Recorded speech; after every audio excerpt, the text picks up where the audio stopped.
Welcome back to another episode of Diagnosing a Killer. My name is Kenna. I'm Coel. This one's a fucking doozy. A doozy. It's the dooziest of the doozies.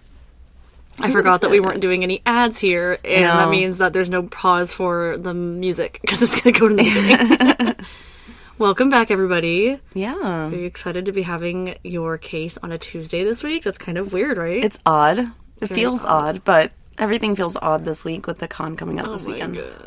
We are so excited. I've been posting the countdown on the Instagram, and this is technically also a countdown with this case, so this will be countdown 2, and then I guess 1 tomorrow. Yeah. Or not tomorrow, but when this comes out on Wednesday for the last mental breakdown, and then we're going. And then we're going. Oh my gosh, I can't even.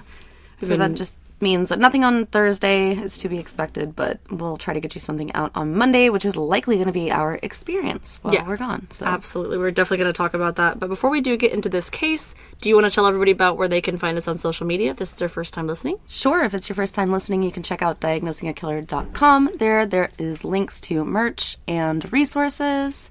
You can also check us out on any social media platform at Diagnosing a Killer. Other than X, which is at Killer Diagnosis. And yeah. I think that's it. We have a Patreon, we have a PayPal. Hit us up. Hit us up. Hit us up. I do just want to quickly mention a message that I got on my personal Instagram the other day from my friend Christina. She said that she's been binging DAK, and she said it's so good that we crack her up.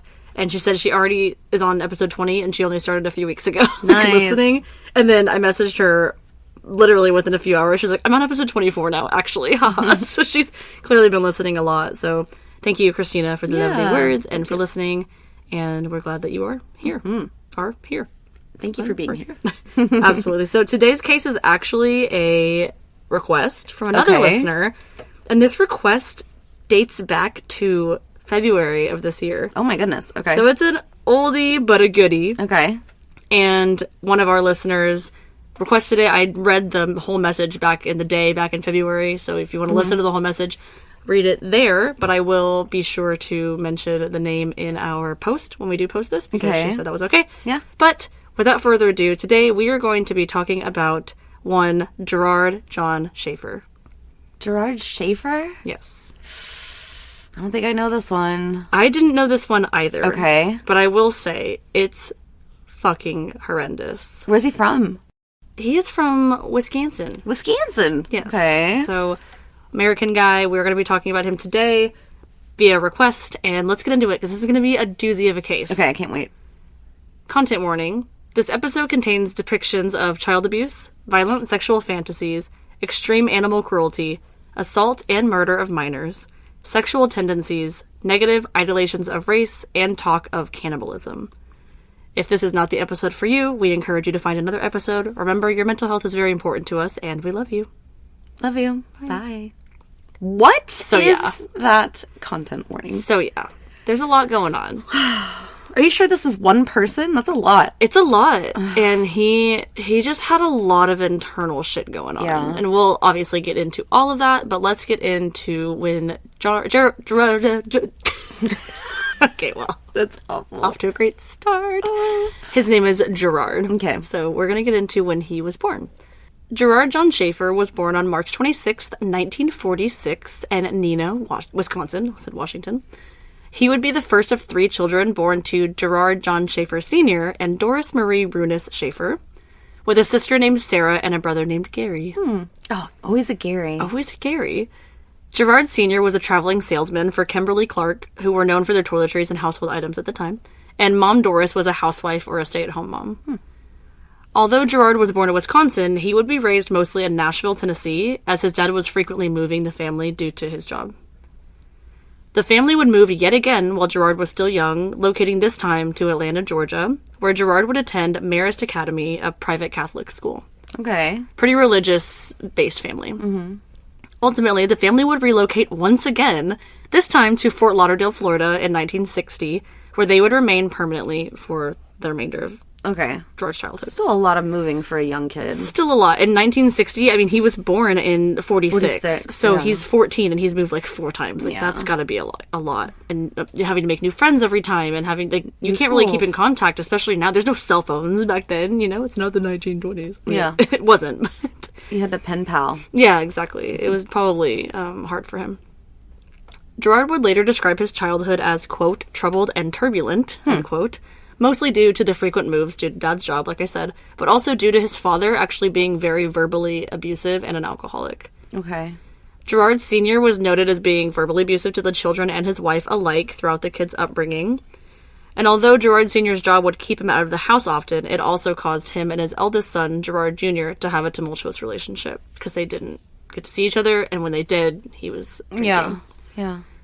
So Gerard Jr. always thought that his father favored his 2 siblings, and he resented him for the frequent belittling and favoritism. Well, what an interesting thought, because you're literally named after the guy. Yeah. But he still thinks that he favors, like, his siblings. Well, do you think that maybe he thought, like, in a way, because he was his namesake, he would be treated better? I think that might be the case, yeah. And it's then, like, or maybe it's like, oh, you only named me that because I was your firstborn, but you clearly don't like me, or whatever. Or firstborn son. Ugh. Yeah. So due to this difficult relationship with his father, Gerard Jr. would become close to his mother while growing up, as one does. Doris was the opposite of Gerard Sr., and she was known as being extremely protective of not only herself, but the children as well, especially when it would come to these, like, abusive arguments. So she would, like, get in the middle sometimes, you think? Yeah, you know, he would either be yelling at her, and she would defend herself verbally, whatever, or yelling at the kids, and she would defend them, I think is what it came down to. Yeah. And I mention this because I feel like we really commonly hear that if the father is abusive, the mother is also, like, either, like, an addict or neglectful or something, like, in these cases. Or just ignores it. Exactly, or, like, pretends like it's not there. So, kind of wanted to mention that the mom in this particular case was really defensive of her children. So although Gerard had a better relationship with his mom, he also sometimes thought that she favored her other children as well over him. And while some people would refer to the Schaefer's children's childhood as, quote, idyllic, end quote, Gerard would refer to himself as the, quote, illegitimate product of a forced marriage, end quote. Ooh, that's heavy. That is heavy. So it's like, yeah. He's like, they didn't even want me. Yeah, exactly. And now I'm essentially the cause of them being together. He might think that, and he's like, they're probably still together only because of the kids, and now it's like my fault that they're in this tumultuous relationship. Oh, that's such a hard feeling for, to like, go a teenager Yeah. or a kid. I don't know when he said that later, but you know what I mean, he probably felt that way when he was younger. He would also later speak about his problems with both of his parents, stating that they, quote, never had a good relationship, end quote, that his father was, quote, always critical, end quote, and his mother was, quote, always on my back to do better, end quote. So it's like he can't win. Like, he's like, and no matter what I do, I can't please them. Yeah. And I'm not their favorite. Or I'm never gonna, it's never gonna be solved because I am the problem. Yeah. Ugh. I know, it's awful. So due to the fact that Gerard Sr. seemed to favor his daughter Sarah, Gerard Jr. would later admit that this is what made him, quote, want to be a girl, end quote. Oh, okay. Gerard Jr. would also struggle with suicidal thoughts before the age of 12, stating, quote, I wanted to die, end quote, and telling psychiatrists, quote, I couldn't please my father, so in playing games, I always got killed, end quote. So, like, they would role play or whatever, and he would always be the one to, like, die. That's, like, kind of like Randy Stair, when Randy Stair would have those homework assignments, those essay assignments, and he would always write him as kind of this main character, and he would always end up dying either by suicide or, you know, death by cop or something like that. Yeah. So, okay, kind of similar. Not being able to please his father, Gerard would continuously try, and he would pursue outdoor activities such as, like, hunting and fishing, and even developed a liking for gun collecting, because these were things that, like, his dad was into. Gerard Sr. would partake in these activities with Junior, so it made him feel closer to his father when they were able to hang out. At the age of 12, Gerard stated that he, quote, discovered women's panties for the first time, and he would begin to masturbate while wearing them himself. Okay. At 12, by the way. I don't know if you heard me say that. I did. Thanks. Yeah, I did think I'm listening. Thanks, I'm listening. Around this age as well is when Gerard first began experimenting with masochistic bondage, stating, quote, I'd tie myself up to a tree, struggle to get free, and I'd get excited sexually and do something to hurt myself, end quote. Whoa. Remember, he's 12. That's heavy. I know I said that like 3 times, but just to let everyone know. How do you, I'm sorry, but like at 12, how do you come up with stuff like that? Well, you have to have seen it somewhere. Have seen it somewhere, right? Yeah. As it usually goes with these cases, what Gerard was partaking in would not continue to satisfy him, and he would begin to escalate his fantasies, stating, quote, I would fantasize about hurting other people, women in particular, end quote. You think he had like a hatred for women because of his sister? I think he was extremely jealous of his sister, yeah. So it's more like it's not that he's maybe necessarily attracted to women as much as he hates women. I don't think it's like a mommy complex either. I think it's Yeah. like, I think it's a jealousy thing at the end of the day. Yeah. And he said that he like again wanted to be a girl He because struggled with his identity. Yeah. He thought that's what would make his dad like pay more attention to him. I think. Yeah. I don't think he actually really wanted to be a female. It's interesting. You know, I know. So he would also admit about this time that he had an extreme obsession of death to the point where it was all he could think about. He would say about this preoccupation that it got to the point that he, quote, didn't know what was fact and what was fantasy, end quote. So it's like ingrained somewhere. It's ingratiated into his thoughts and his memory. Yeah, that that's something that is just a part of him now. Exactly, and it reminds me of the mental breakdown that we did. It would have come out the day before this episode about how your brain can, like, really trick you into believing, like, anything. Placebos or, Yeah. So now we're back in 1960 when the family first moved to Fort Lauderdale, and they would quickly join the local yacht clubs and country clubs around town. Okay, so they were really well off. They were, and I think that they also really liked the idea of people knowing that they were well off. I see, yeah. The same year that they moved, when Gerard was just 14, he would meet a young girl by the name of Cindy, and the two would quickly begin dating. I was going to say Cindy Lou Who? And he was 14, so they couldn't, I mean, I guess it could have married. Yeah. They need to get parents' permission, though, I'm pretty sure. Right. They would continuously date over the next 3 years, but their relationship was hardly passionate, as they came to a specific agreement. Well, Gerard would say that it was an agreement. Not sure about Cindy. Okay. In this relationship, when the two would engage in sexual activity, every single time, Cindy would perform in scripted scenarios in which she would demand that Gerard, quote, rape her, end quote. It's like a rape fantasy. Yeah, but I'm pretty sure it was all him, and she's like, yeah, I'll do this, like, if you want. If that's what gets you off, I guess. Yeah. Now, Gerard would attend St. Thomas Aquinas High School, a Roman Catholic coeducational college prep school, where he would recall, quote, not being a part of any clique, end quote, and he would prefer to pursue his interests alone, defining himself as a loner of sorts. Okay. I'm a loner, daddy. I'm a rebel. Loner daddy. It reminds me of Randy Starer or Ellie Roger, you know? His family and peers would describe Gerard during this time as a, quote, outdoorsman, end quote, who was wanting to become a forest ranger in the future. That also sounds like Randy Starer. This just sounds like Randy Starer. But it's like, he's an outdoorsman. What is he doing? He's animals. Yeah, he's out there fucking with animals. Yeah, is he actually, like, into hunting for, like, sport? Or, like, for Dahmer used to do that, eating? too. Or is he, like... putting dogs' heads on spikes? Yeah, exactly. As a quote-unquote prank. A neighborhood prank. I'm just pranking innocent them. neighborhood prank. It's an innocent neighborhood prank. With the seemingly innocent comments made by Gerard's peers, others in school would also describe him as, quote, weird and out of it, end quote, even stating that he would, quote, practically stand on his head to see up a girl's skirt. What? Yeah. I'm sorry I interrupted your end quote, but wow, that's extreme. Yeah. That's so gross. It's like, don't be that obvious about it. Like, what are you doing? Don't be that obvious. Put mirrors on your shoes. You're in a Roman Catholic school. Like, come on. No. Put mirrors on your shoes. You're just giving people ideas over here. I'm sorry. Don't do that. That's gross. That's gross. Gerard would also be noted as frequently upsetting the nuns by questioning the religious practices, and even once wrote an essay that scientifically challenged the virgin birth of Christ. He also looked up their skirts. Seriously. Now, being a peeping Tom was not helping Gerard's image at school, and although he was seeing Cindy, other girls remember feeling very negatively about him. Mm-hmm. A former classmate of Gerard's by the name of Barbara Krolick stated about Gerard, quote, I can't remember him being friends with any of the guys. He was always on the outside looking in. As a matter of fact, the only thing I really remember is that I always had to tuck my skirt under my legs, end quote. That is so uncomfortable. She's the same girl that said he would stand on his head. I know I was cracking jokes, but in all seriousness, I cannot imagine walking around, like, a school campus and feeling that uncomfortable. Feeling about like someone. you have to, like, the You have skirt to is the guard uniform. yourself. Yeah, you have to wear that, so there's no getting around that. Yeah. And then you have to, like, hold it down when you walk because of some creepo. That's so gross. Seriously. Ugh. It's disgusting. Now, even with the fellow students having their strong opinions of Gerard, he was actually considered to be a very promising student by his teachers. A look into a yearbook from St. Thomas would show that Gerard was on the varsity football team during his sophomore and junior years, although no one remembers him joining the team or playing at all.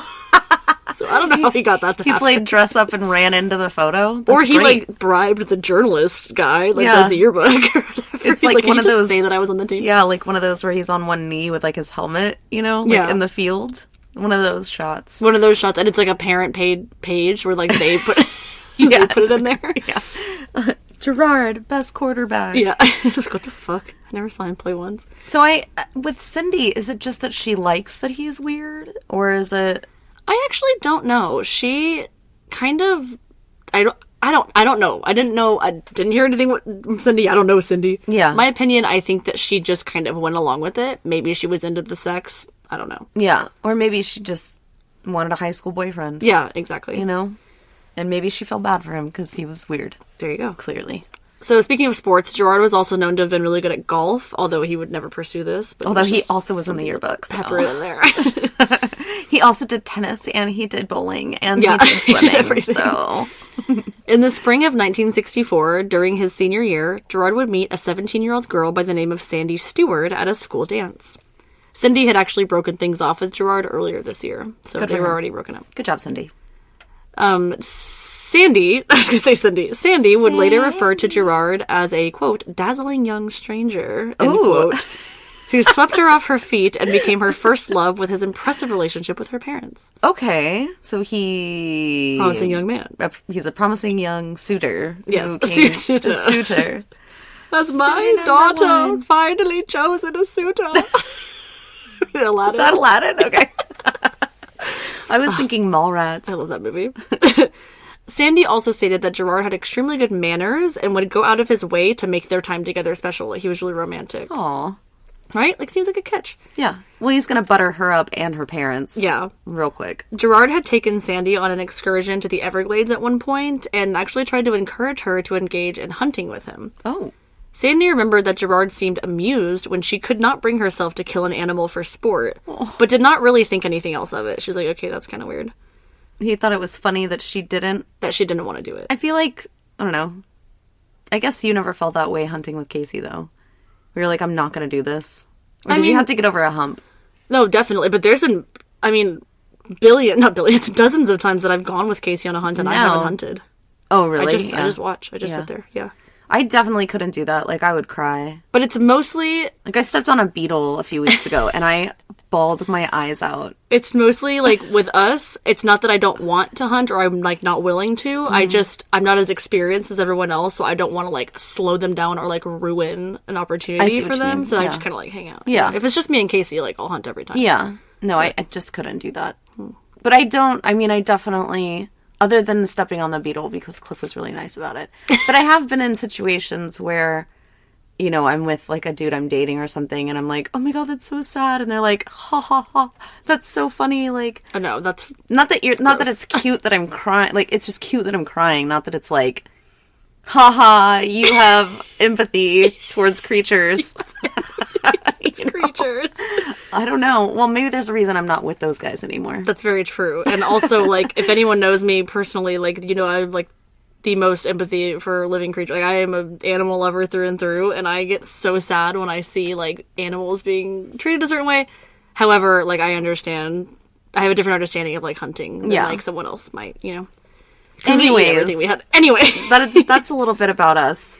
So, Sandy would refer to Gerard as a, quote, sensitive and enthusiastic lover, end quote, who was eager to please. Enthusiastic. He's an enthusiastic lover. Oh yeah, no, I'm sure he's And always he's down to eager to bang. please. He's a 17-year-old guy.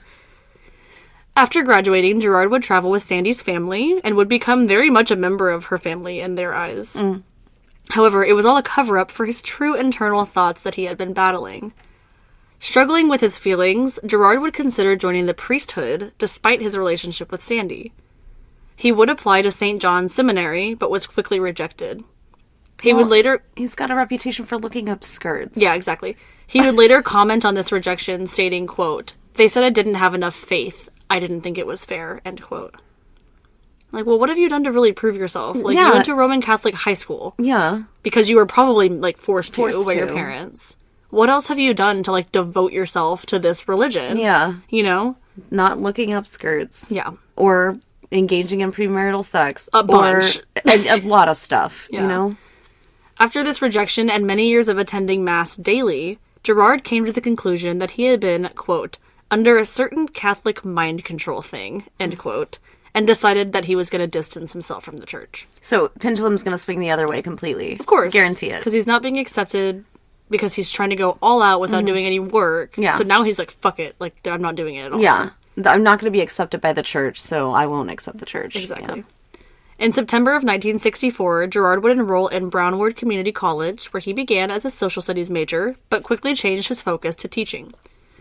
Gerard would become a fishing guide in the Everglades for a short stint around this time as well, and he would continue indulging in his preferred activities, such as hunting and fishing, on the side in his free time. Skirts. I'm never going to let it go. Looking up skirts.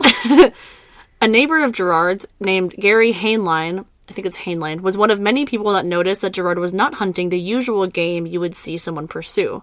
Like deer or... Yeah. What else would you do? Gary Birds? stated... Yeah, deer, birds. Well, in Florida, I'm not really sure. Alligators, maybe. Hogs.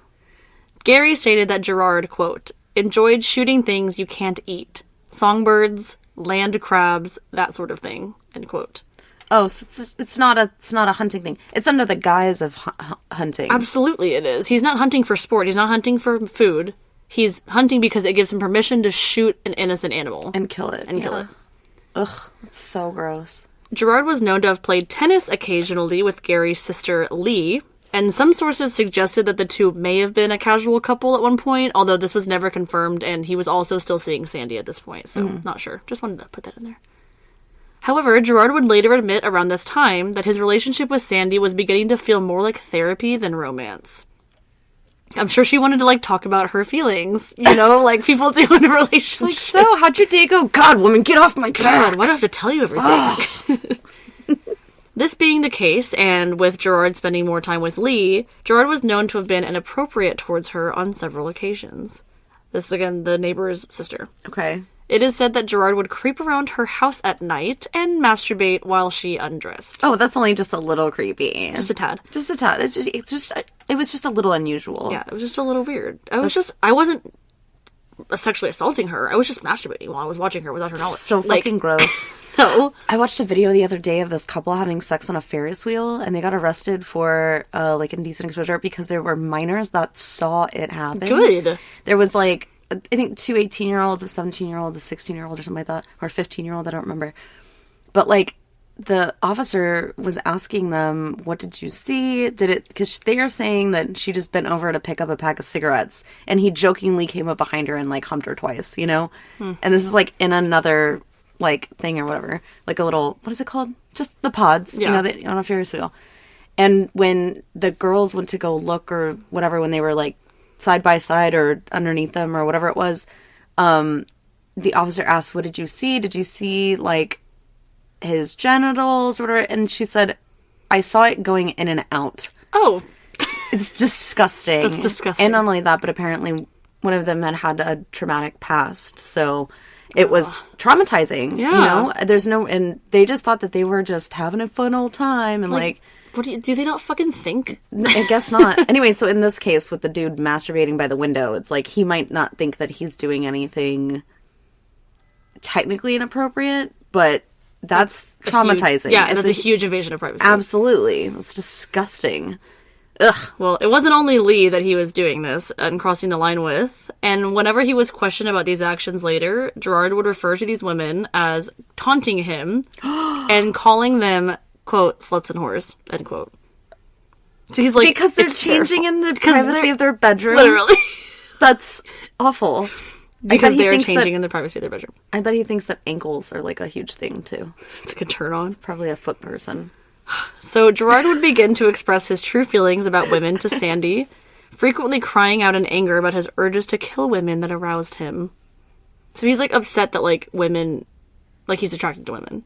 He's upset that he's okay, that makes sense. Yeah.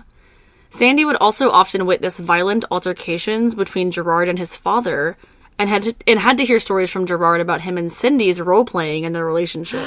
Ew! Okay, no, this isn't gonna last long, right? Please don't tell me they get married. So Sandy, knowing way too much and becoming increasingly uncomfortable, decided to break things off with Gerard. Okay, good. Gosh. I couldn't deal with that. No way. Oh my gosh. So Gerard did not take this well at first, obviously, and he would continuously call her and even, like, show up unannounced, showing, like, stalking behaviors. Oh no. But he would eventually give up and leave Sandy alone for good, Yeah. and nothing bad happened. You Well, also nothing made worse the happened. right decision, Sandy. Good for you. And Yeah. especially at a young age, that might not be easy to do. Absolutely.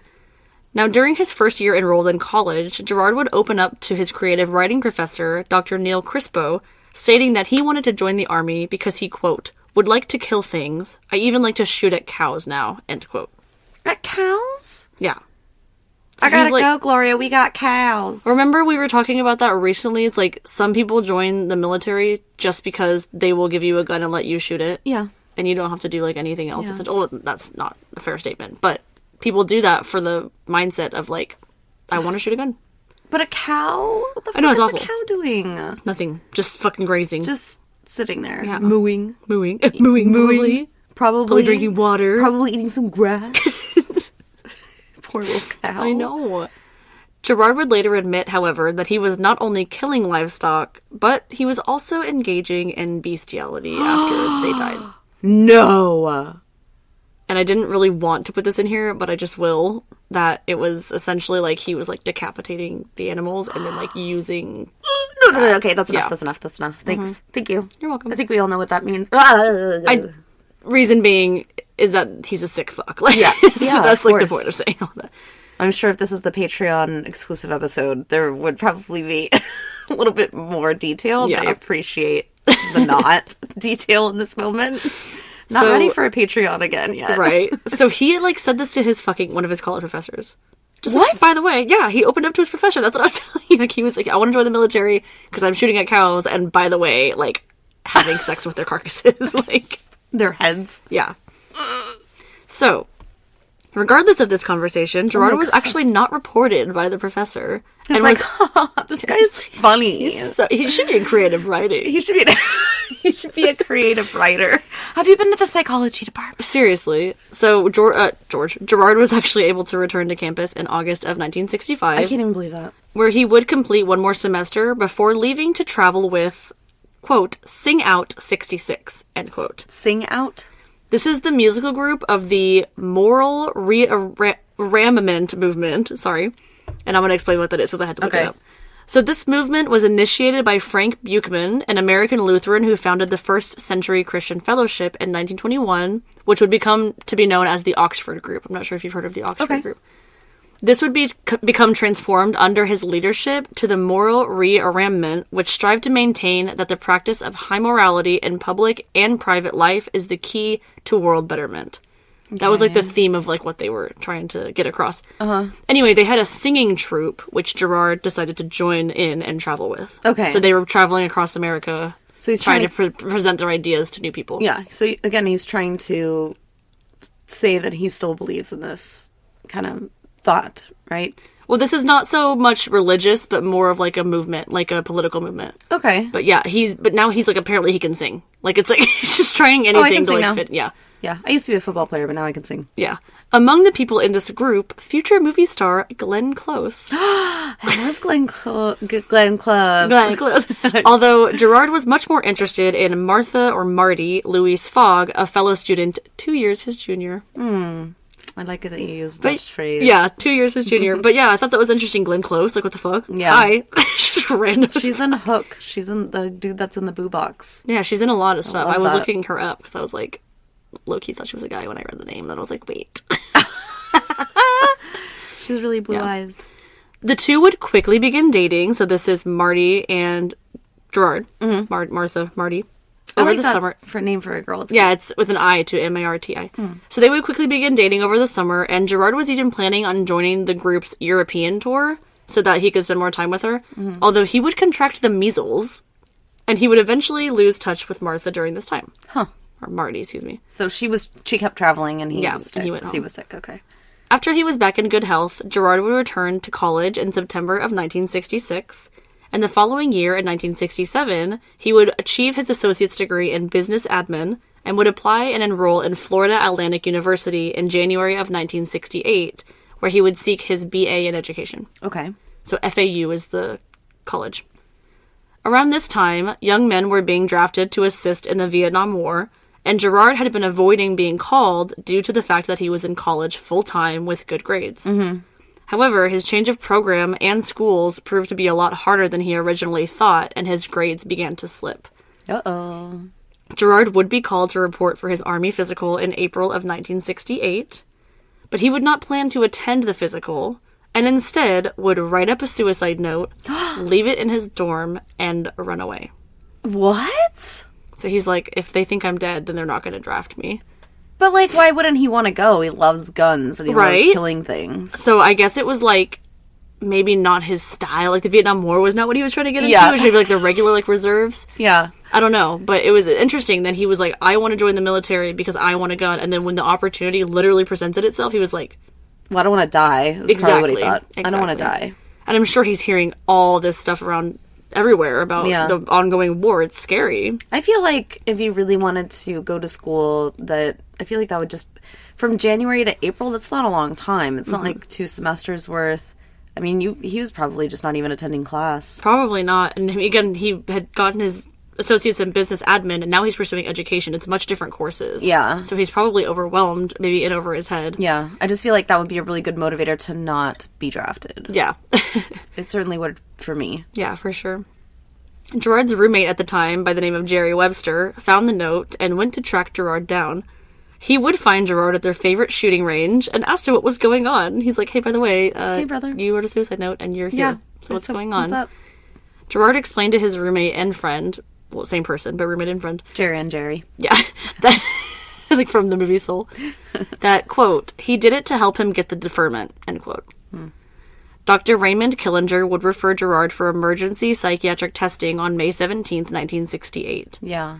The test would reveal that while Gerard had no true suicidal urges, his, quote, psychological disorganization is severe and his frustration level low, end quote. Ooh, that's kind of Hebe a little bit. Lacking empathy, frustration level low, and psychological disorganization is severe. Severe. He can't think clearly in most situations. Yeah, in an organized fashion. But the fact that he is not frustrated by that's no empathy. That's part of that personality kind of schizotypal. What were we talking about? The like psychopathy versus or psychopathy versus sociopathy. And at this point, in my personal opinion, I'm not a professional. In my personal opinion, this is where they should have said, we need to take steps to treat this before it gets out of hand. Yeah, because we know how to treat that. Well, maybe they didn't in the 60s, but we know what we can do moving forward now that we have a clear diagnosis. And if we have this left untreated, we don't want something negative to happen, right? Like we always say, like not everyone with diagnoses like this are going to go on to do something like this. Yeah. But getting treatment is like the best option because things like this don't just go away on their own. Yeah, I feel like treatment was a little rough back then. I'm pretty sure they used to give, people with mental disorders like LSD and shit. Shock treatment or something. Yeah. Well, maybe not shock treatment, but yeah. So we know that Gerard had been experimenting with wearing women's underwear in the past when he was in his preteen years. And actually, it seems like he was also doing it up to this point as well. He would later claim that this was also another tactic to keep him from being drafted, was the wearing women's clothing. So he was trying to make other people feel uncomfortable? I think he was trying to not be allowed into the army because it was like really don't ask, don't tell maybe back then. I think he was like, if I'm like kind of outlandish with like my views or like my dress. My identity or my sexuality or orientation. Gerard would, however, receive a, quote, 1Y deferment for, quote, mental, moral, or physical reasons. Okay. So he got a deferment, and it was meant for mental reasons, essentially. But it was called 1Y, which I've never heard of that. 1Y. Maybe 1 year. I don't know. Yeah, write us. Yeah, let us know. Although Gerard claims that he was, quote, very open about it, end quote, referring to his wearing women's clothing, nobody at FAU recalled ever being the wiser, even his roommate. They were like, never saw that. Never saw that. Never even had an Don't know inkling. where that came from. Yeah. The claim that Gerard tried to use this to avoid war only came way later when police searched his mother's home and found photos of Gerard dressed in lingerie. He was like, oh, those are from the war. Exactly. He's like, oh, I only did that because of this and that and the other. Meanwhile, while all of these things are going on with Gerard, his parents' 22-year-long marriage was crumbling. You don't say. Yeah, shocker. Gerard Sr. had been heavily drinking and seeing multiple other women around this time or for a while. And he would ultimately lose his job in May of 1968, and things would only get worse from there. Doris would file for divorce on July 2nd, 1968, and Gerard Sr. would move out. After hearing about this, Gerard Jr. would quit his construction job and leave for a hunting trip to Michigan. So he's like, on the drop of a hat, something's going wrong in my family. My parents are getting divorced. I'm quitting my job. I'm going hunting. He wants to blow off steam. Yeah. That's what he does. Yeah. Which is interesting that his frustration is typically low. Yeah, exactly. But is it because he's engaging in activities like this that kind of create that? He has an outlet. Yeah. Yeah. Now, once his hunting trip was over, Gerard would return to Florida, but this time, he was not alone. Gerard and his now fiancée, Marty, would arrive in Florida Marty. and announce their surprise engagement. Marty, come on. She had gotten back at some point during this time. They reconnected, and they got engaged within, like, a few weeks. Ugh. The two would quickly get married in December of the same year, 1968. So they announced their surprise engagement around, like, the beginning of August, like, late July. They're married in December. They, like, turn around in a circle. They're like, surprise, we're engaged. Surprise, we're married. Yeah, surprise there's a baby. Exactly. Gerard and Marty would move in with Gerard's now single mother and would both return to FAU to study in January of 1969. Getting closer to the end of his degree, Gerard would be assigned as a student teacher at Plantation High School on February 27th, but he would quickly be removed from the school after persistent efforts to, quote, impose his moral and political views on the students, end quote. This place is called Plantation High School. I was literally just about to say that. And they kicked him out because he's trying to impose his immoral viewpoints and political standpoints on the children. Are you kidding me? Tell me it's not called that anymore. Did you Google it? I didn't. Do you want to look it up? Yeah. Let's pause. LOL, it's called Plantation High School because it's in Plantation, Florida. LOL. So I was like, damn, I'm a dick. You can't, I mean, I understand that you can't rename the entire city, but you could probably rename the school. You could, but also this is a perfect example. What were we talking about in the most recent mental breakdown about if you don't know something, look it up. If you're wrong, admit that you were wrong and accept the truth and do better. Yeah, exactly. Just do better from here on out. Perfect example. Now, I mean, clearly they know that the school's called Plantation, so they know they better do better. Yeah. So the principal of this school would ask Gerard to leave in just a few weeks in, citing, quote, totally inappropriate behavior, end quote. I could guess. I don't understand why he would pursue education other than to be around girls. No, absolutely. Girls. And he is trying to, again, impose his moral and political views on the students. He just wants that sense of power. He doesn't really want to educate people on, like, the school system and the curriculum. He wants to educate people on what he thinks is right. Right. So being kicked out of his student teaching program left Gerard without a job for several months, although he was applying and having no luck, and he would spend a lot of his downtime in the Everglades or just at home. Having all of the free time in the world to overthink, Great. Gerard would quickly spiral with thoughts of his failure as a priest and now a teacher. He would later admit that during this time, he frequently found himself, quote, convinced that indecent women and prostitutes should be destroyed for the welfare of society, end quote. What a thought. For the welfare of society. Again, your brain can make you believe fucking anything. No empathy for the people. No, at all. That he's presuming, first of all. He's making assumptions. Yeah. Like, and second of all, even if he is talking about people in sex work, like, you don't have a job, bro. Yeah, you're literally. You're hanging out in the Everglades. Why don't you get off your ass and do something? He's putting, like, every single woman in a box. Yeah. And saying, like, you guys are all whores. Or whatever, like he was saying earlier. You're all whores. You whore. Whores. Yeah, it's definitely like an Elliot Rodger. Yeah, where he for only sure. saw women as a thing, not people. Mm-hmm. Gerard's parents would finalize their divorce in September of 1969, and at the same time, Gerard would return to Florida once again to start the new semester. 3 days after Gerard began school, on September 8th, news was circling about a missing woman that Gerard knew from his past.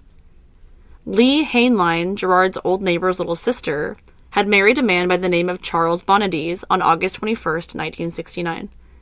Their relationship was known as being tumultuous from the beginning, with frequent fights between the two. When police began to look into Lee's life, they found out that Gerard had offered her $20,000 at one point in exchange for her joining the CIA. What? He was like, I'm going to give you this money so that you join the CIA? Yeah, he's like, join the CIA. Like, I guess he was like, do me a favor. I'll pay you and I'll get you a good job or something. I don't know. Whoa. It's very strange. That is strange. Lee's husband, Charles, hearing this, laughed it off and told her to just forget about it. Yeah. On September 8th, again 3 days after Gerard returned to school, Charles came home to find a note from Lee stating that she had gone to Miami. Lee would never return, and her car would later be found in a Fort Lauderdale parking lot. What? That is very strange. Yes. Trying all options, Gary would phone Gerard and ask if he knew anything about Lee leaving to Miami. Gary's the brother, right? Gary's the brother. Yeah. Gerard told Gary that Lee had called him and told him that she was leaving Charles and asked Gerard for a ride to the airport, where she was planning on catching a flight to Cincinnati. Okay. So, okay. Wait, like, why are you calling him and asking him for it? Go ahead. Sorry. She said she left a note saying she was going to Miami, but then said she needed a flight to Cincinnati. She left a note for her husband saying she was going to Miami. Right. Now Gerard is saying that she called Gerard and saying, can I meet you in Miami? And can you take me to the airport? Because I'm going to Cincinnati. Yeah, exactly. But at the same time, you did say that her and her husband had kind of a bad relationship, yes. Right? Okay. Gerard would agree, this is his words, that he would say, I agreed to take her to the airport, but Lee never called me back to give me the details of what time, so I never saw her. It would make more sense had he dropped her off. Yeah, exactly. Or at least in the area. He's like, I dropped her off at the airport. That'd be like a good alibi. Yeah, like, but I don't know if they had security cameras then. They probably true. did.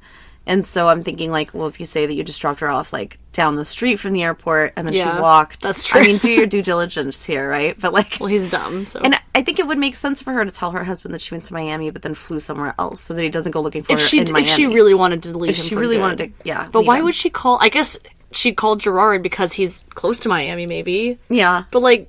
She could call Gerard's mom. Like, she knows her, you know? How did Gary know that it was Gerard? Or he just brought it up in conversation? He was like, if she's in Miami, she might have, like, reconnected with Gerard. Because, like, obviously, like, he knows that he's down there. Yeah. So he was just trying all lines of communication. He's like, let me just ask anybody, you know? Right. And where was she living with the husband? This was in... They were in Georgia? No, they were in Fort Lauderdale, like, with... Like, where Gerard grew up and all that stuff. Oh, okay. And I think that Gary was really just trying all avenues because he was like, I don't know what the fuck else to do. Maybe she called Gerard, you know? So anyway, he called him, Gerard would say, oh, you know, the whole thing about the airport. Well, Charles, thinking that his wife actually left him, filed for divorce in the following October 10th, 1970. You can, claim spousal abandonment. Mm-hmm. Lee would never be heard from again, and nothing else would ever come up regarding her disappearance. Is it still a cold case? Yeah. Oh my god. I know. That's awful. It's awful. And we'll talk a little bit more about it later. Yeah. 4 months after being let go from his internship, Gerard would successfully apply for and receive a second teaching internship at Stranahan High School. He would begin teaching geography on April 2nd, 1970, and his fellow teachers would quickly take notice of his poor performance, stating that he was arrogant and, quote, very limited, end quote, on the subject knowledge that he taught. That's that Dunning-Kruger. That's him thinking, like, oh, I just know everything about everything, so college is going to be a breeze. Exactly. Ugh. And it's like, again, like I said, he's not interested in teaching the curriculum. Yeah. He just wants people to listen to his point of view and agree with him. Mm-hmm. Just 7 weeks into this internship, on November 11th, 1969, Principal Richard Goodhart made the decision to remove Gerard from his position, stating, quote, I told him when he left that he'd better not let me hear of his trying to get a job with any authority over people, or I'd do anything I could to see that he didn't get it. Ooh. So he knows. Yeah. Like, he can see right the fuck through him. You're a phony. That guy's a phony. Gerard would drop out of school, citing marital problems as the reason, and years later, he would tell psychiatrists that he was barred from teaching, quote, because they only wanted black people, end quote. Oh my god. Just pulls it out of fucking nowhere. Again, I love that now this is the second time, right? So the panty thing, not his fault, right? Yeah, of He's course trying not. to stay out of the There's army. sluts and hooers, yeah. And Oh, I thought you were talking about the wanking it off with the neighbor not knowing. wanking it off, no. With the panty thing to not go into the army, No, and then yeah. now that, like, it's everybody, it can't possibly be the fact that he's not equipped Yeah, it's never to his deal fault. with this job. Yeah. Yeah. Never his fault. Everyone else around me is the asshole. Yeah. Not me. For sure. It's not that I'm not smart enough, is what he's trying to say. Yeah, no, absolutely. Okay, ready? Yes. On December 18th, 1969, 22-year-old Carmen Marie Halleck had lunch with her sister-in-law and was discussing a date she had planned for that evening. She explained to her sister-in-law that she was meeting a teacher who had offered her a job involving, quote, some kind of undercover work for the government. Oh, end no. quote. Oh, no. Ugh. She explained that this guy told her the position included international travel and, quote, lots of money, end quote. You know what I'm realizing right now? That's probably why Gary called his brother, Gerard, to ask about Lee. Is because, remember, he offered Lee that money to go to the CIA thing. Duh, that makes sense. And so I bet the husband was like, well, let me call Gary and see if his brother knows. Maybe she took him up on the offer for the money or something, you know? Gary and Gerard aren't brothers. I'm Gary sorry, and Lee not are brothers. Gary and Lee. I'm sorry, I said that wrong. No, But you okay. know what I'm saying. Yes, I get what you're saying. Yeah. Yeah, that makes sense. So yeah, I didn't even think about that. So again, Carmen with her sister-in-law is telling her that this guy offered her this job. It's a lot of money. It's the MO. That's what I'm Yeah, getting yeah. at. The next night, Carmen was scheduled to work a shift as a cocktail waitress, but she would never arrive for her shift. She would not be seen for multiple days, and once she was not heard from on Christmas Day, her family would use a spare key and enter her apartment in search of her. Upon entering, they came upon the bathtub completely full and her dog unfed. A few days later, Carmen's vehicle would be found in a nearby parking lot, and her body would never be located. Oh my gosh.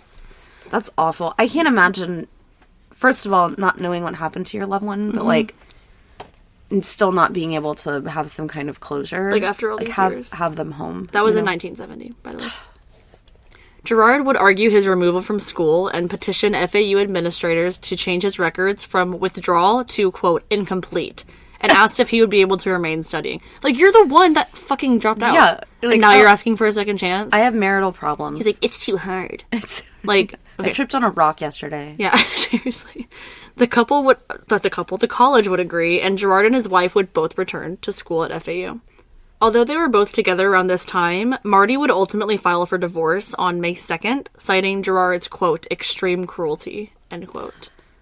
So who knows what was going on behind closed doors with them. Yeah. Oh, gosh. Gerard would react to this divorce by going to Europe and North Africa on a month-long trip. That's like a theme, too, is him experiencing bad news and then running away. Yes. Keep that in mind, by the way. He went to Europe and North Africa for a month-long trip, okay? Okay. By October 1970, Gerard would take a job as a security guard at Florida Light and Power in order to make tuition money. Okay. While working there, he met secretary Teresa Dean, and the two would quickly become engaged. Okay. Alright. Teresa, see you. It would be almost a year later, in August of 1971, that Gerard would graduate from FAU with his degree in geography, and he and Teresa would get married. According to Gerard, his second marriage was much better than his first. He would say that Teresa was very willing to comply with his sexual demands and also shared his passion for fishing. Oh, wow. That's all I need. That's what All my, I need, that's yeah. what my online dating profile says. Yeah. Comply with my sexual demands. Yeah, and I like to love fish. fishing. Second to the sex. demands. Yeah.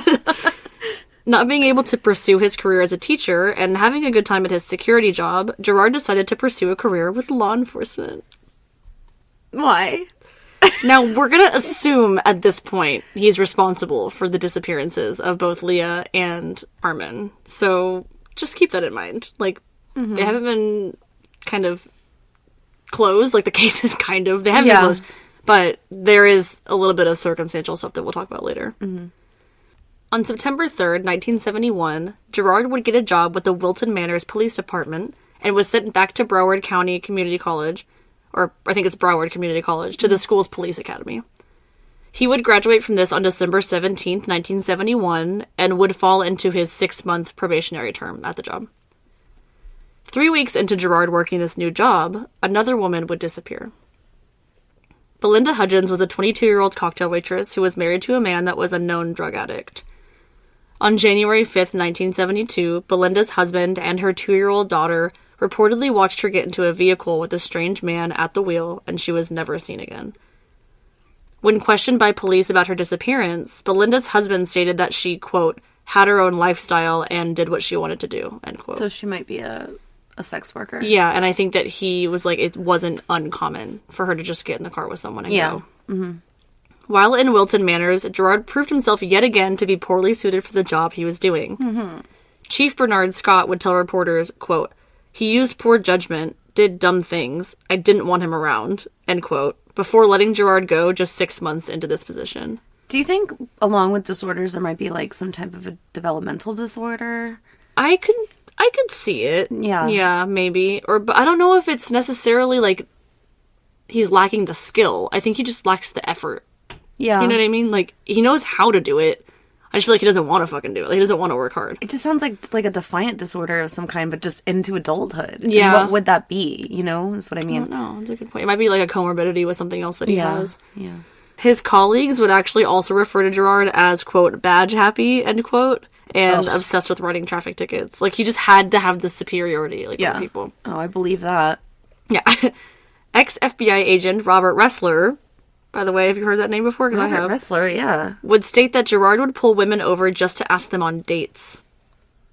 What? Like, he would literally, like, pull... He's like, hey, people, baby. yeah. Like, that's Do you know how fast you were going? Disgusting. You could go that fast all the way to my apartment. Here's my address. Years later, detectives actually suggested that one of the women who was never publicly identified vanished shortly after being pulled over by Gerard. Oh my god, that is terrifying. It reminds me of Mom. Yeah. Like, side note, our mom got pulled over when you were little, right? And she, if I'm not mistaken, you were in the backseat with Cameron and Dad, all three of y'all, or just you and Dad? I think it was me and Dad. And she was Mom was driving, and she went through this neighborhood that we live next to, and the cop pulled her over, claimed that she was speeding. She wasn't. He saw Dad in the backseat, gave her a warning, and then that guy was later like arrested for Sexual soliciting assault. sex from single women in their cars by themselves. Yes. Gross. Yeah. And we had Wherever this big ol' like travel van, so, and with curtains, you know, like from the 90s. And so, yeah, that makes sense. Like when you're walking past, you wouldn't see like into there's no one else in the you car. wouldn't see into the van. Yeah. And she didn't have a passenger with her because Dad was sitting in the back. Yeah.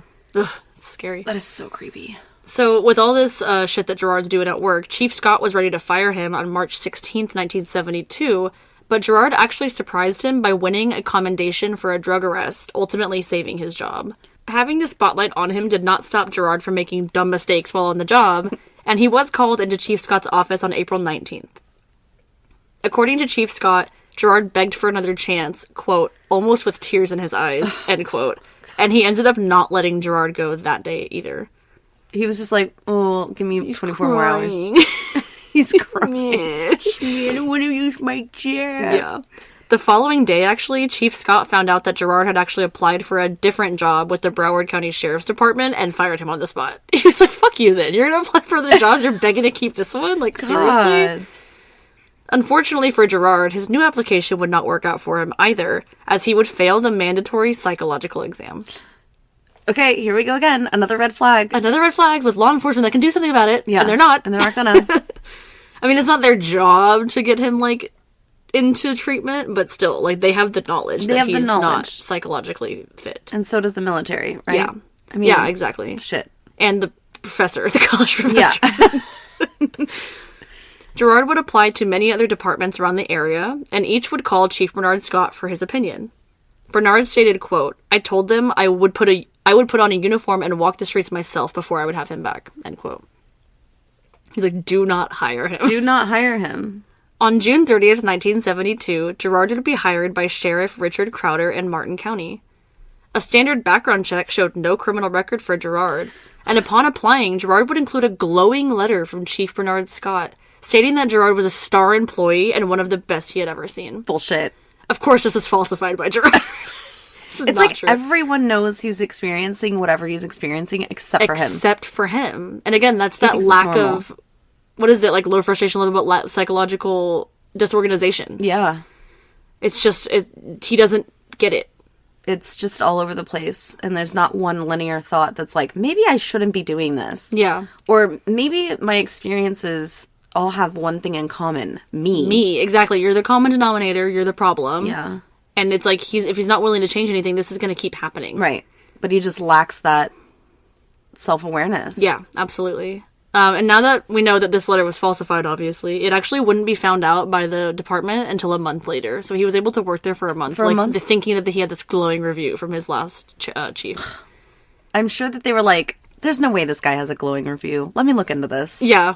So at this point, again, we know that Gerard has had some victims, but nobody else was the wiser about what was going on behind the scenes, because there's been no found disappearing women, you know? Yeah, no evidence linking him to anything.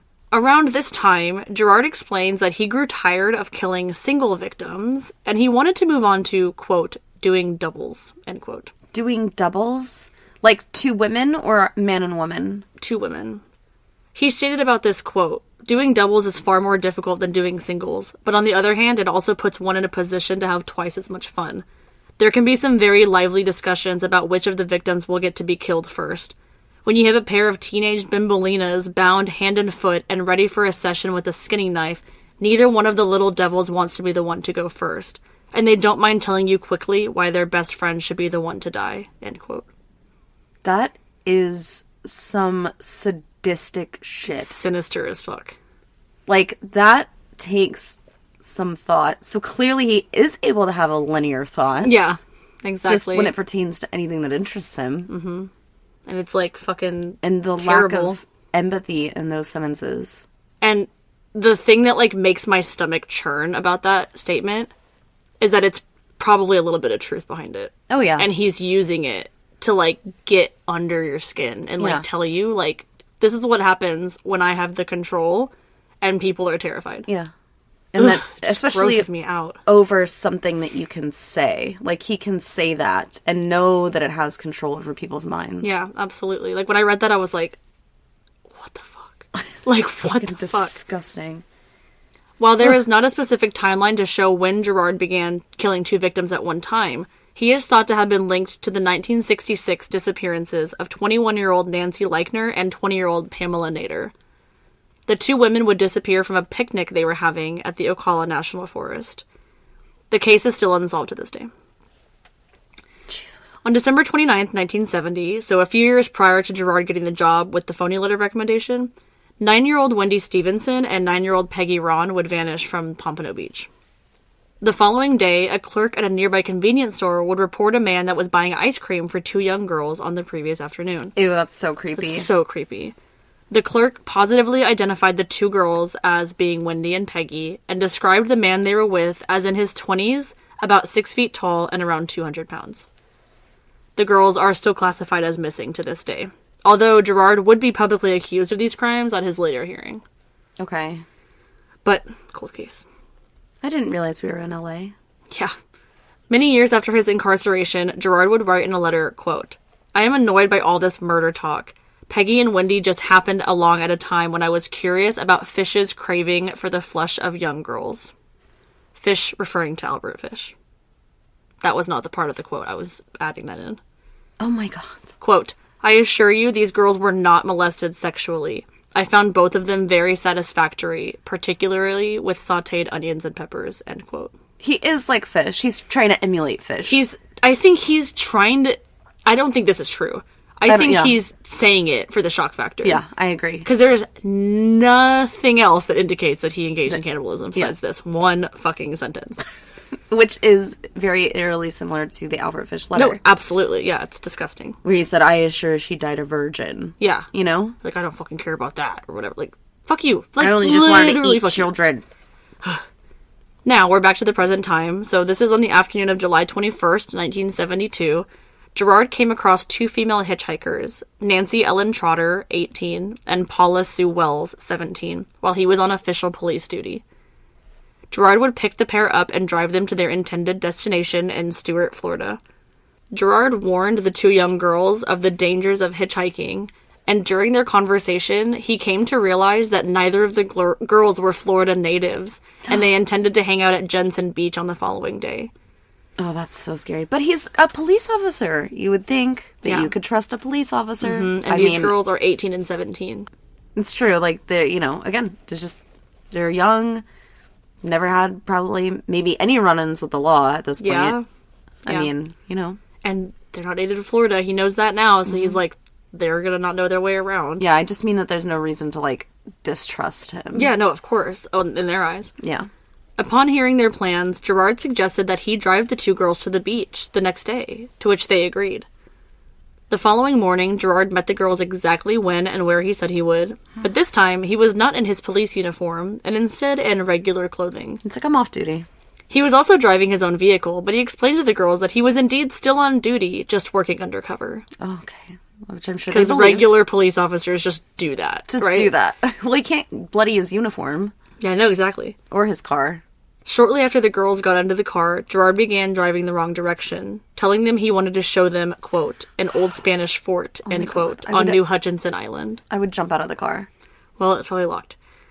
While on the way to this destination, Gerard would warn the girls once again about the dangers of hitchhiking, telling them they could be, quote, sold into white slavery, end quote. I also hate that on top of this guy's a fucking racist. No, literally. It's like the worst. He's like the worst of every fucking He's the worst part. He's probably the worst human, yeah.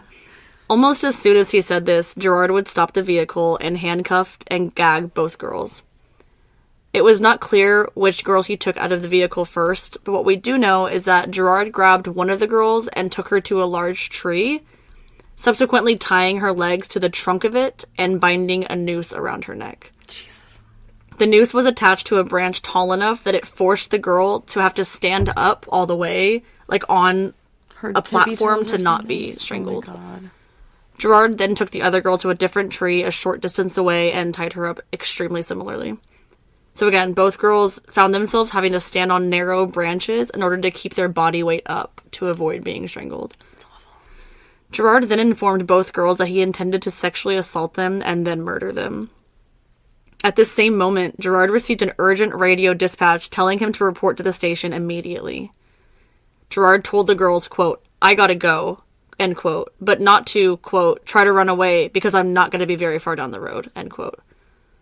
So he's like, he has to leave them there. Like, he is on duty, and he just got a call. He's like, I have to go, don't fucking move. Does he have his uniform with him? Oh my God, how does he do this? Nearly 2 hours later, Gerard returned to the scene of the crime to see both of the girls missing. What? He would immediately return to his house and phoned his station, asking to speak with Sheriff Robert Crowder. He informed his boss, quote, I've done something very foolish. You'll be mad at me, end quote. What? What? Okay, this is wild already. Yeah. What's gonna happen? Gerard then went on to explain to Robert that he had taken it upon himself to teach two young girls, quote, a lesson, end quote, on the risks of hitchhiking, but he claimed that he, quote, overdid the job, end quote, stating that he abandoned the two girls in the swampland area of Hutchinson Island. He's like, I just dumped them out there telling that... Exactly. He's like, I just dumped them out there and told them that hitchhiking is dangerous and I was teaching them a lesson. Yeah, I was gonna come back for them, but now they're missing. Robert and his lieutenant, Melvin Waldron, immediately headed towards Florida State Road A1A, where they came across a partially gagged teenage girl with her hands behind her back, attempting to swim down the river. Oh my gosh, with her hands behind her back? Yes. I mean, I'm sorry. If I was threatening to be sexually assaulted, murdered, I'd probably do the same shit. Absolutely. That and then some. And I saw my escape route. Absolutely. Yeah. Or my escape opportunity. Absolutely. What does he think is going to happen when they find the girls, though? Yeah, they're just going to ID him. Yeah. Idiot. The officers pulled over to see the girl getting out of the water by the bank and attempting to, like, get their attention. Like, they kind of saw each other at the same time. Yeah. Upon removing the gag from her mouth, the girl identified herself as Nancy and told the officers that her friend was somewhere in the forest. Officers informed her that Paula had been located already by a trucker and was already safe in custody. Oh my gosh, that is so scary. The two girls would be taken in for questioning, where they both explained their situation. Both girls stated that they managed to escape by grinding their bindings and loosening their gags slowly. The entire time while doing this, they were able to maintain their balance on the narrow branches that they had been put on. Those are badass bitches. Bad bitches alert. Like, if they had slipped at any point, they would have died. Oh my gosh. And then, oh my God, I'm not even gonna Can you there. imagine, like... Just, and then being there with your friend. I know, exactly. God, it's heroic what they did. Both girls were able to provide a detailed description of their attacker and his vehicle before formally identifying Gerard Schaefer as the perpetrator. Lock his ass up. When questioned, Gerard stuck to his story that he had overreacted in a lesson he was trying to teach the girls. However, his story would obviously not be believed, and he was immediately dismissed from the force and placed under arrest. Robert Crowder instructed his officers to charge Gerard with false imprisonment and aggravated assault. 2 weeks after his arrest, Gerard would post his $15,000 bail, which would be the equivalent of about $110,000 today. Mm-hmm. Due to making bail, Gerard would be released while he awaited trial that would not be scheduled until November 5 months later. Please, come on. Are they going to monitor him? They're going to He's clearly a flight risk. Clearly a flight risk. He would return home where he lived with his second wife, Teresa, and her parents would recall Gerard not acting any different. In fact, they believed his claims that he was just trying to teach the girls a lesson. They were like, oh, he obviously didn't do anything wrong, or else he's not broken up about it. He's not freaking out. Yeah. Remember? Low frustration. Low frustration. He's not worried about it at all. He's going to get out of this pickle. While awaiting trial, Gerard got and worked a job at Quick Check. And on September 27th, 1972, again while still awaiting trial, Gerard would abduct 2 teenage friends, Susan Carol Place, 17, and Georgia Marie Jessup, 16. He's still going to commit crimes like this? The 2 were attending an adult education center in Fort Lauderdale, and Gerard just so happened to be there that day as well. Gerard would introduce himself to the girls as, quote, Jerry Shepherd, end quote, stating that he was from Colorado and that he intended to return home following a trip to Mexico. It's just interesting because not only was his college roommate named Jerry, but his last name was Shepherd, and that's super close to Gerard Schaefer, Jerry Shepherd. He didn't do much work there. Yeah. To change He's no, I totally said that my name was Gerard Shepherd. Or Schaefer. Schaefer. They just didn't hear me right. Yeah. The afternoon of the disappearance, Susan's mom remembered coming home to find her daughter cleaning her room, with Georgia sitting in a chair hanging out with her. Mm-hmm. She also noticed an older man in the room as well, who the girls introduced to her as Jerry. Susan told her mom that the 3 of them were planning on going, quote, to the beach and to play guitar, end quote. Okay. And although Susan's mom was suspicious, Jerry assured her that his intentions were pure. Even so, she made sure to write on the license plate of his vehicle while the 3 took off. Good mom. So she thinks he's in his early 20s, and the girls are 17 and 16. And he's 20, almost late 20s? He's 26 at this time. Okay. So he's not in his early 20s, he's in mid-20s, but still, 17 and 16 are young for him to be hanging out with 25. That's a 10-year age gap. Yeah, exactly. That's a very significant time in your life, you know? Definitely. On top of being a little suspicious about this guy's age and all that jazz, Susan's mom was actually already kind of thinking in the back of her mind that her daughter was planning on running away.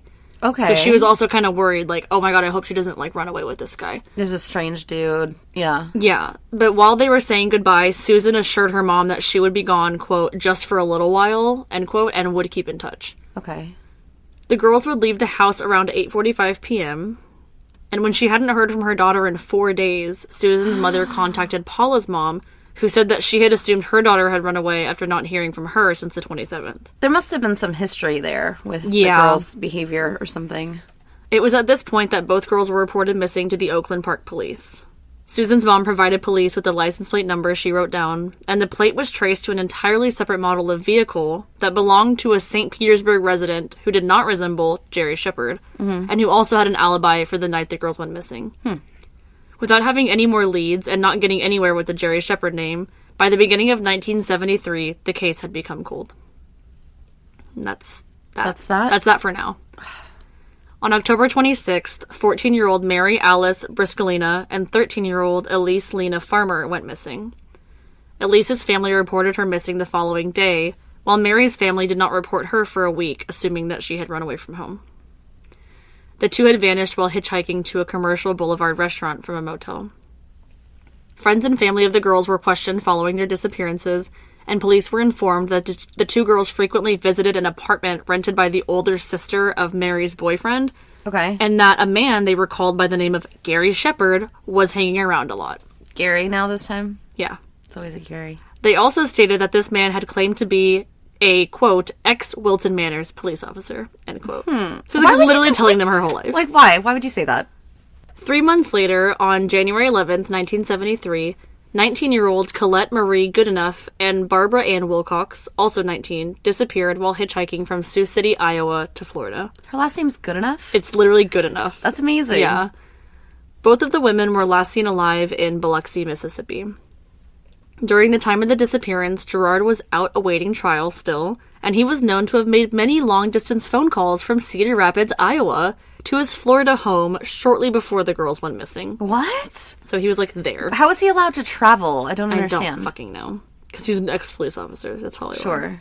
In December of 1972, Gerard appeared in court in relation to the abductions of Nancy Trotter and Paula Wells. His attorney had offered a plea bargain that he strongly suggested Gerard take. This plea deal would mean that Gerard would plead guilty to just one charge of aggravated assault, for which he would receive a sentence of 1 year in jail, with the possibility of parole after just 6 months. Tell me he filed a non-guilty plea. Following his release, he would be on probation for 3 years if he took the plea deal. Okay. Gerard would agree to this, and on December 22nd, Judge D.D. Smith stated to Gerard, quote, "It is beyond the court's imagination to conceive how you were such a foolish and astronomical jackass as you were in this case." End quote. LOL. Man.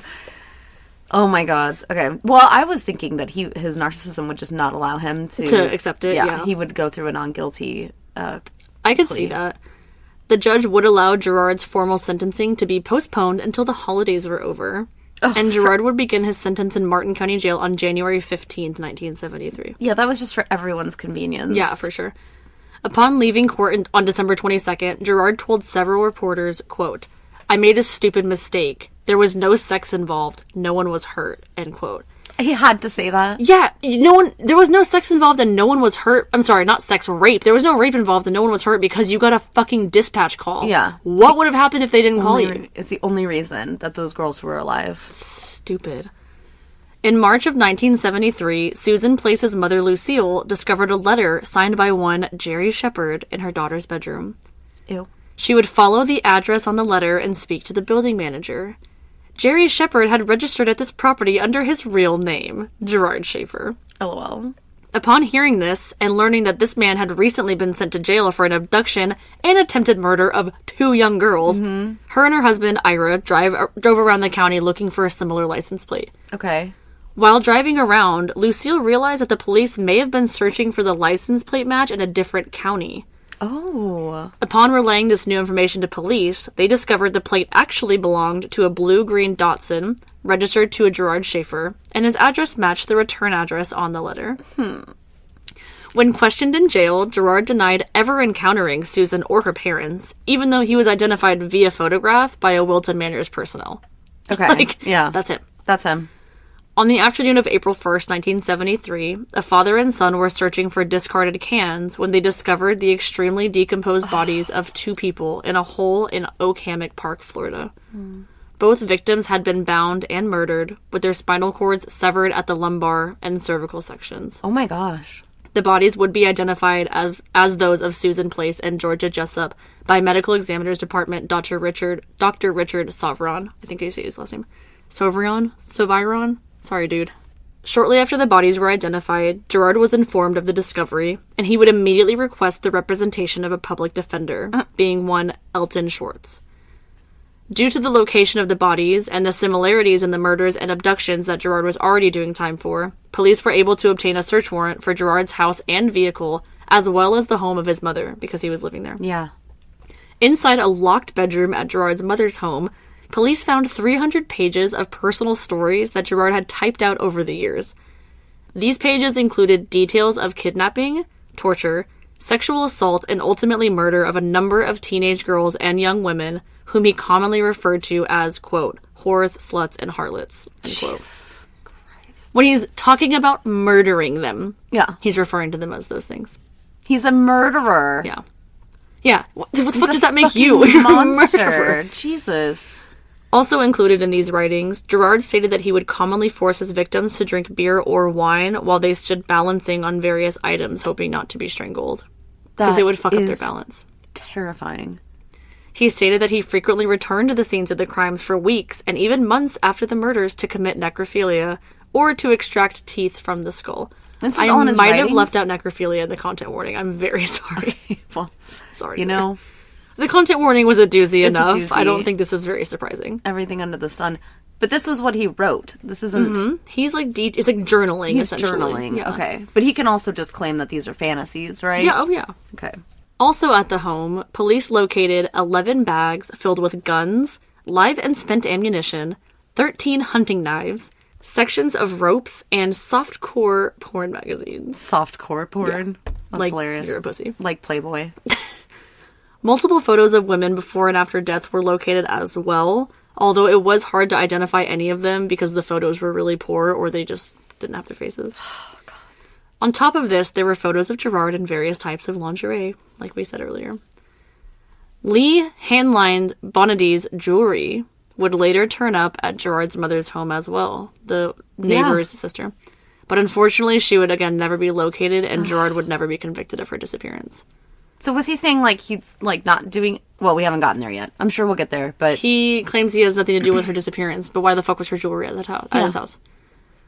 When Gerard's stash of souvenirs was seized in 1973, police would recover 2 of Carmen Halleck's gold-filled teeth and a shamrock pin identified by her family. That's the one that was telling her sister-in-law about the date. Her teeth? But she would never be found either. Oh, yeah, she just gave me her teeth. Yeah, exactly. Exactly. That's not funny, but like, that's... Yeah. During the search of both homes in 1973, police located an address book containing the name, address, and phone number of Belinda Hutchinson's husband. She was the one that a husband and 2-year-old saw her getting into an unknown car. Mm-hmm. Days later, her husband would identify Gerard's car as the one that took Belinda the day she went missing, but she would never be recovered. Elise Farmer's skeletal remains would be found on January 17, 1973, at a construction site near Plantation High School. Near the high school? Mary Briscolina's remains were found on February 15th, about 200 yards away from Elise's. The 2 girls were found with their legs spread apart, and Mary had been beaten brutally on her head, with one blow proving to be fatal. Oh my God. Several of her fingernails had also been detached from her fingers, showing signs of a brutal struggle. Elise had also been bludgeoned to death. Not a fingernail person. I know, me either. Following a search of Gerard's home in April, Mary's relatives would identify a piece of jewelry that belonged to her. Although Gerard was never charged with these crimes, he would admit to them in a letter later titled, quote, "Murder Demons," end quote. I don't understand, like, I mean, I understand that it's circumstantial and there's no real evidence, but, like, come He's the fuck admitting to it. So Well, I he's not have the really letter. admitting some of it. In the letter, written on April 9th, 1991, he stated, quote, "What crimes am I supposed to confess? Farmer? Briscolina? What do you think Murder Demons is? Fiction? You want confessions, but you don't recognize them when I anoint you with them," end quote. Anoint you. When I anoint you, because I'm God. First of all, I'm God. And second of all, I know a big word. Remember, you didn't get into the priest shit? Yeah. You can't anoint someone. Yeah. The skeletal remains of Colette Goodenough and Barbara Wilcox were discovered in January of 1977. Both victims had been bound together and were still attached together when found. Oh my God. Evidence that Gerard was the perpetrator of this crime was found in his mother's home as well. But again, never convicted. He wasn't convicted of that one? This evidence included Barbara's driver's license and Colette's passport, diary, and book of poems. So he, like, stole her, like, personal shit. Gerard would later boast about victims, quote, "on 3 continents," end quote, but no bodies were ever found or linked to him overseas. So that was the Africa and the Europe trip. Yeah, I remember when I said that earlier. I was like, remember that. Furthermore, teeth and sections of bone later identified as belonging to at least 8 victims were also recovered from the property. There was extensively more evidence found at Gerard's home that could all be found online and pointed to him as the perpetrator of at least 2 more victims. So what was he charged with? I'm getting there. Georgia Jessup's purse was found in the possession of Gerard's wife, Teresa. Georgia Jessup. Yeah. Remember? Yeah. Teresa would explain to police that her husband had given her the purse in, quote, about November, end quote, of the previous year, 2 months after the girls went missing. She thought it was a gift. That's so disgusting. Can you imagine? That's so gross. Around April the following year, Teresa explained that Gerard had tried to persuade her to discard the purse, with the explanation that police may try to use the item, quote, to make up some kind of evidence, end quote, against him. He works for the police department. I have no involvement in this crime. Yeah. But that purse that I gave you as a gift, you might want to get rid of that because they might be able to use that. Yeah. There might be able Who's to say they can't use my shoes or my watch or whatever? Yeah. The purse, specifically? The purse, specifically. Upon learning this, Gerard's brother-in-law gave up the purse to police. He was like, here you go. He told you to get rid of it? Okay, we'll get rid of it. Into the fucking hands of the police department. It's no longer in the house. I told you. Yeah, exactly. I got rid of it. By May 1973, police had gathered enough physical and circumstantial evidence to link Gerard Schaefer to 9 murders and unsolved disappearances between 1969 and 1973.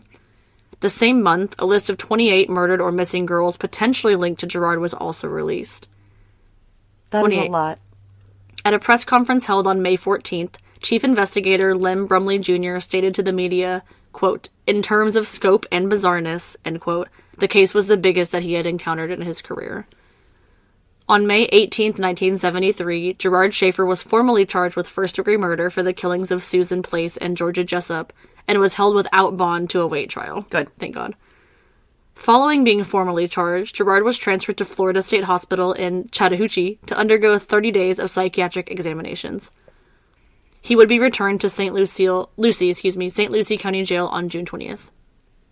As a result of the evaluations, Gerard was diagnosed as suffering from paranoia, psychosis, and acute sexual deviation. Yeah.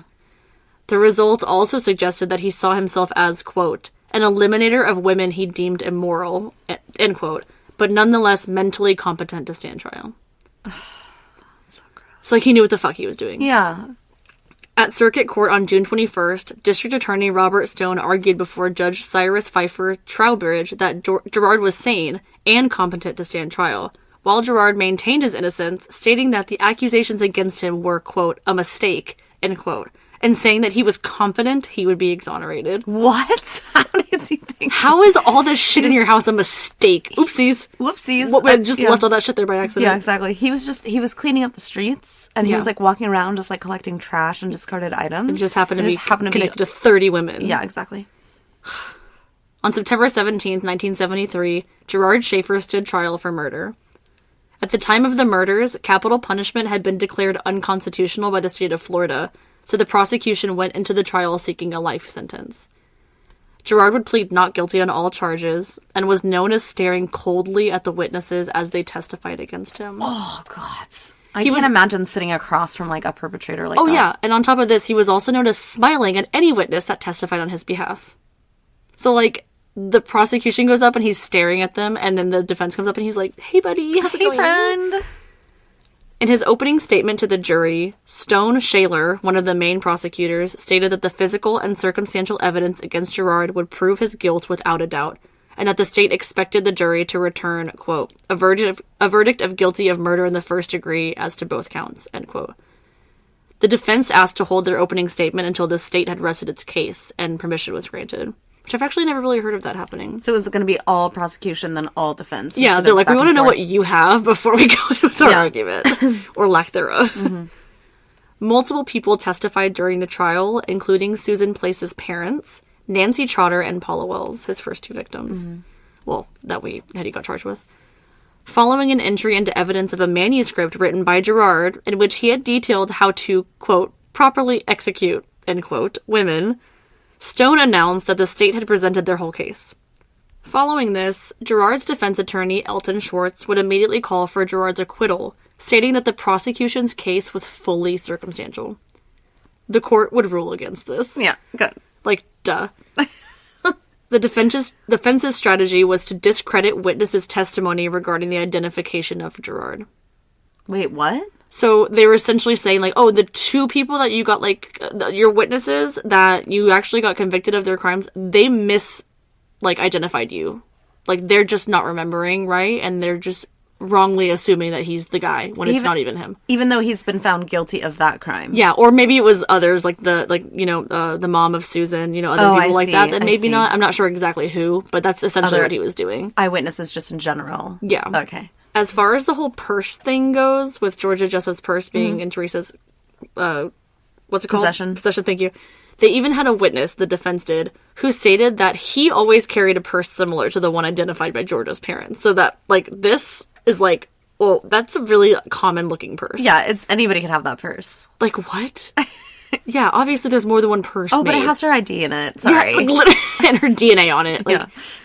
So this, along with other witness testimony, continued until the defense closed their case. In closing arguments, Elton Schwartz stated to the jury, quote, "Ladies and gentlemen, they have got the wrong man, and I hate to think of that, because somebody did this, but I don't believe it was Gerard John Schaefer Jr., end quote. Like, he's out there. We're not doing our due diligence and finding the real perpetrator for these crimes. Oh my god. Like, I know that's your job, but, like, ew. Come up with a better answer. Seriously. Get some, like, actual evidence that he's not guilty, and maybe we'll listen, but... I had a better angle with the whole he's trying to clean up the streets thing. Yeah, exactly. Just happened to come across these women's gold teeth. Yeah. So Elton would request that the jury return a verdict of not guilty, obviously. In the prosecution's closing argument, Stone referenced a comment made by a colleague earlier in the trial regarding Gerard being the, quote, prosecutor, judge, and executioner, end quote, in the murders. He added to this, quote, "I submit to you one more word, God, because he decided whether he was going to let them live or die. He became God," end quote. Ugh. And I believe that. I think that he thinks that he is judge, jury, and executioner. The power. Yeah. The jury deliberated for 5 hours before returning with the verdict of 2 counts of first-degree murder. Upon receiving this verdict, Gerard proclaimed his innocence, stating, quote, "That's the roll of the dice. I had a good defense, but I'm innocent," end quote. Obviously, you didn't have a good defense because you just got found fucking guilty of 2 counts of murder. That was the crappiest defense I've ever heard. It just wasn't him. It just wasn't him. That's the defense is it's just not you. Yeah, it's just not you, and that you're just remembering wrong. Yeah. Sentencing began on October 3rd, where the defense argued that Gerard should be involuntarily institutionalized under the 1971 Baker Act rather than life imprisonment. Mm-hmm. I would be down for that. Yeah, as long as he's never getting out. Exactly. And he's getting treatment. The following day, Gerard Schaefer was sentenced to 2 concurrent life sentences to be served in Florida State Prison. The judge was like, no. No. Fucking no. No, he's had too many chances. Because he has been found sane. Yes. Gerard once again claimed his innocence before requesting that he be sent to a psychiatric hospital. Now he's trying to play the I'm crazy card. Yeah. Because it's out of convenience now. Of course. Susan Place's mother expressed her satisfaction at the sentencing by stating to reporters, quote, "At first I thought I'd like to see him dead, but I think people suffer more with confinement. Death is the easy way out, just as long as he's never on the streets again," end quote. Originally, Gerard would have had the possibility of parole after between 14 and 19 years served, but his date was revised in May 1979 to indicate the likelihood of parole in 2016. Okay. Gerard would appeal his conviction, stating that he had never been indicted by a grand jury and requested a new trial. The appeal was rejected in 1974. Gerard would maintain his innocence in prison, filing 19 appeals total, all of which were denied. He's just gonna keep trying. He also developed a reputation in prison as an aloof, sketchy guy who may have been an informant. So everybody thought he was an informant? Yes. He got into writing and also tried to sue a writer who described Gerard as, quote, "worse than Ted Bundy," end quote. He's like, "Fuck you, I'm no worse than Ted Bundy. I'm doing the Lord's work." Yeah, honestly. Ugh. That's what he thinks of me, not honestly. Yeah. In response to this letter threatening to sue, the writer responded that there was no reason for him to be intimidated by, quote, "a middle-aged, pale, and doughy wimp who preyed on victims that were physically and psychologically weaker than him," end quote. The last one's not funny, but the doughy is hilarious. Got me. But it's, like, really funny, though, because, like, this guy's like, "Gerard, you're worse than Ted Bundy." Gerard's like, "No, yeah, I'm gonna sue you." He's like, "I'm not intimidated by you, you doughy wimp." Doughy pussy. He called him middle-aged, too, which is funny. He's just non-threatening. Yeah, no, that's what I'm saying. Like, he's like, yeah, you can't do anything. Like, well, I mean, it's true. He preys upon young girls. Like, he said physically and psychologically weaker than him. Like, that's so true. Or people that are, used to sex work, or people that, do this as a career. Yeah. Or a job, and just... Yeah, he's specifically targeting people, essentially. Of course. And we see that a lot, too. People that target, like, certain communities because they think it'll be easier to, like, get away with. But what's funny is that for him, it's in the subconscious. He doesn't see himself that way. He sees himself as this, like, big alpha male figure, like when he's just a doughy wimp. On December 3rd, 1995, Gerard John Schaefer was stabbed to death on the floor of his cell. What? He had over 40 stab wounds on his face, head, neck, and body, and his throat was also slashed, his right eye destroyed, and several ribs fractured. Too good for him. His body was discovered by a fellow inmate who informed COs. 32-year-old fellow inmate Vincent Faustino Rivers had killed Gerard over an argument over who was going to get the last cup of hot water from the dispenser. What? This argument reportedly happened days before the murder, and Rivers was ultimately convicted of Gerard's murder in 1999 and received an additional 53 years and 10 months added to his sentence. He was already serving life plus 20 years for double homicide. I was going to ask if he was a lifer, and that's why. He actually never confessed to Gerard's murder, and the true motive behind his death remains unknown. Yeah, so But he was it could have been convicted. another.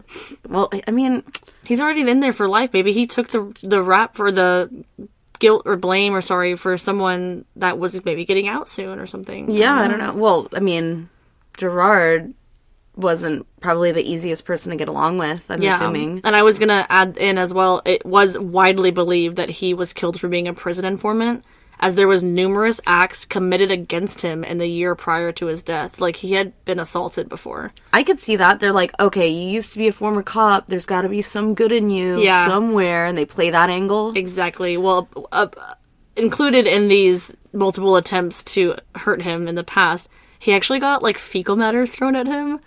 And his cell got set on fire, like, multiple times. They just, like, light his fucking bed on fire and Yeah. his fucking clothes and shit. Yeah. Wow. Well, I mean, it might have also been the fact that he was a cop. Yeah, I think that people really like to played fuck with into him. it. Yeah. They just assumed. Upon hearing of Gerard's death, Georgia Jessup's mother stated, quote, "I've always believed he was going to get this. I just wish it had been sooner rather than later," end quote. The judge who presided over his murder trial stated, quote, "He's finally gotten the death sentence he ultimately deserved but couldn't be given," end quote. Damn. I know. It's a heebies. Police were in the process of getting more evidence together to convict Gerard of further murders when he was killed. Sheriff Robert Crowder would later recollect the case in 2009, quote, "I think the case just made law enforcement more aware of the existence of serial murderers. It made us aware of things to key in on when we have a crime like this, where there is the potential for it being one perpetrator and multiple victims," end quote. In reference to the victims, a fellow panelist at the meeting that Sheriff Crowder spoke at stated, quote, "The victims are not the only victims. The victims are also the families. The victims are also the law enforcement who worked these cases. None of those people who worked this were ever the same," end quote. So I mentioned earlier a couple of victims that were likely related to Gerard, but there's a couple more that I'd like to mention as well. On January 18th, 1970, 19-year-old Merritt Ellen Malarick and 18-year-old Karen Lynn Farrell were last seen alive leaving a theater in Morgantown, West Virginia. Their bodies were discovered on April 16th, and although an inmate with an extensive history of writing false confessions claimed to have committed the murders, the validity of the confession was disputed, and the evidence pointed directly at Gerard, but he was actually formally cleared as a suspect. Not sure why. He was cleared in 1982. On February 29th, 1971, 13-year-old Deborah Sue Lowe was last seen walking to her middle school. Her textbooks would later be found in a trash can just 1 block from her home, but her body was never found. However, her family strongly believes that Gerard was responsible for her disappearance because he had actually worked with her dad at one point and was, like, frequently in the home. Yeah. That's creepy. On March 19th, 20-year-old Bonnie R. Taylor was last seen. It is known that she was stopped for a speeding violation by Gerard shortly before her disappearance, and there is not any more information on this case as far as I know. That's in 71, I think. On August 11th, 1971, Leonard Joseph Master, 46, was last seen alive at a bar in Riviera Beach. His body was discovered on Hutchinson Island on January 3rd, 1973, close to where Gerard had bound and threatened Nancy Trotter and Paula Wells. Leonard's body was found without hands, and no direct evidence exists to pin Gerard for the murder. However, Gerard was known to have referenced his murder at one point following his conviction. Okay, so that's the only reason why they suspect him. I was going to say it's totally out of the MO. It totally is, and I don't know if he referenced it because he took something from it, maybe, and used it in one of his future murders. I don't know. But that's all they had to say about that one. Interesting. 22-year-old Elizabeth Renee Wilt was traveling to Florida from Fayetteville, Arkansas, when she was last heard from. She had sent her stepfather a letter dated August 30th, postmarked in Miami Beach, where she indicated that she was quickly going to return home. Her body would never be found either. At the end of 1972, 15-year-old Suzanne Gale Poole would go missing 2 days before Christmas. Partial skeletal remains were found on June 16th, 1974, bound to a mangrove tree in a swampland. The remains would not be identified of being that of Suzanne's until May of 2022 via genetic genealogy. Whoa. The circumstances surrounding her disappearance led investigators to believe that she may have been a victim of Gerard's, as he was temporarily released from court 1 day prior to her disappearance. So, if anybody listening has any information on any of those cases, obviously you can call your local police department. I don't have a direct line, but definitely reach out if you have any information. If you're interested in watching a documentary of Gerard's full life and everything, I mean, I was pretty detailed here, but if you want to watch a documentary, he was featured in episodes of Married with Secrets, Killer Cops, and Investigations Discovery's Most Evil. And his diagnoses, again, just to remind everybody, include paranoia, psychosis, and acute sexual deviation, as well as suspected antisocial personality disorder, which I'm sure you were thinking that earlier. Yeah, when we talked about personality disorders, some narcissism in there, too. Yeah, but that is the wild... That is a wild requested case of Gerard John Schaefer. And thank you so much for requesting that. Yeah, absolutely. That's what I was going to say. Thank you for requesting that, because that is a doozy. Huge doozy. A hugie. A huge doozy. A huge doozy. Doozy. Yeah. That's a lot. How's that for the case before the con? Gosh, that's a good one for right before the con. Gosh, yeah. A lot of content there. A lot of content. And I know that when the episode was suggested by our listener, she said that is also suspected that he had gender dysphoria. I personally didn't get that in my personal opinion because what we kind of talked about with it kind of seemed like it might have been like a cover up for like the army or things like that. Yeah. I don't know if that's necessarily true, and he wasn't ever diagnosed with that, but I did just want to pepper that in there as well. I think that with us discussing and again, we're not here to diagnose, but I think with the hatred towards like maybe his sister or wanting to be seen as more or recognized as maybe more sensitive, and I think that maybe in watching his father participate with his sister, maybe he's like, I wish I could be that sensitive and vulnerable with my dad, but I can't. Like, I'm expected to be this like